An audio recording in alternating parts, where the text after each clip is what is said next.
ನಮಸ್ತೆ ಎಲ್ಲರಿಗೂ welcome back to scheme ವಾರ್ತಾ ಕನ್ನಡ ನ್ಯೂಸ್ ಚಾನೆಲ್.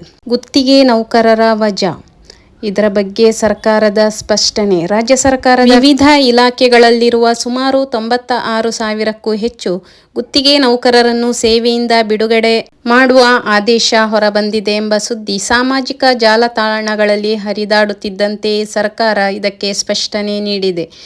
ಹೊರಗುತ್ತಿಗೆ ಆಧಾರಿತ ಸಿಬ್ಬಂದಿಯ ಸೇವೆಯನ್ನು ಮುಂದುವರಿಸುವ ವಿಷಯದಲ್ಲಿ ಯಾವುದೇ ಆದೇಶ ಹೊರಡಿಸಲಿಲ್ಲ ಎಂದು ಸರ್ಕಾರ ತಿಳಿಸಿದೆ.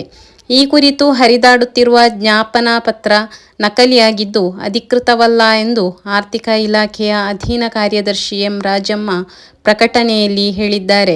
ಇನ್ನೊಂದೆಡೆ ಸರ್ಕಾರಿ ನೌಕರರ ಕಾರ್ಯಕ್ಷಮತೆಯನ್ನು ಹೆಚ್ಚಿಸುವ ಉದ್ದೇಶದಿಂದ ಸರ್ಕಾರ ಹೊಸ ನಿಯಮವನ್ನು ಜಾರಿಗೆ ತಂದಿದೆ.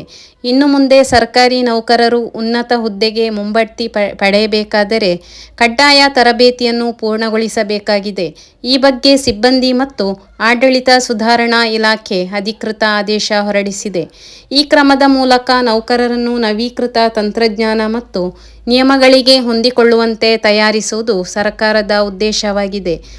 ಇತ್ತೀಚಿನವರೆಗೂ ಮುಂಬಡ್ತಿ ಪ್ರಕ್ರಿಯೆ ಮುಖ್ಯವಾಗಿ ಜ್ಯೇಷ್ಠತೆ ಅಥವಾ ಸೇವಾವಧಿಯನ್ನು ಆಧರಿಸಿತ್ತು.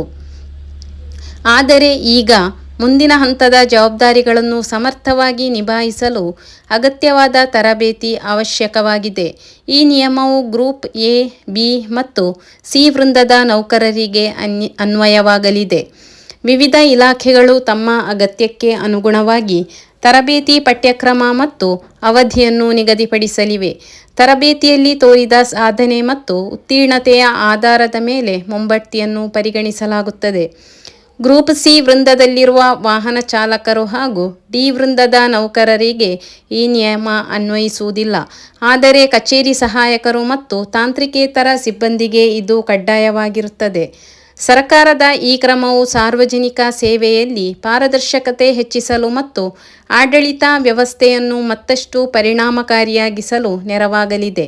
ತರಬೇತಿ ಪೂರ್ಣಗೊಳಿಸದ ನೌಕರರ ಮುಂಬಡ್ತಿಯನ್ನು ತಡೆಹಿಡಿಯುವ ಅಧಿಕಾರವನ್ನು ಇಲಾಖಾ ಮುಖ್ಯಸ್ಥರಿಗೆ ನೀಡಲಾಗಿದೆ. ಇಂದಿನ ಪರಿಸ್ಥಿತಿಯಲ್ಲಿ ಸರ್ಕಾರಿ ನೌಕರರು ತಮ್ಮ ಕೌಶಲ್ಯಗಳನ್ನು ನಿರಂತರವಾಗಿ ನವೀಕರಿಸಿಕೊಳ್ಳುವುದು ಅನಿವಾರ್ಯವಾಗಿದೆ. ನಿರಂತರ ಸೇವೆಗಾಗಿ ಸ್ಕೀಮ್ ವಾರ್ತಾ ಕನ್ನಡ ನ್ಯೂಸ್ ಚಾನೆಲ್ ಅನ್ನು ಸಬ್ಸ್ಕ್ರೈಬ್ ಮಾಡಲು ಮರೆಯದಿರಿ. ಧನ್ಯವಾದಗಳು.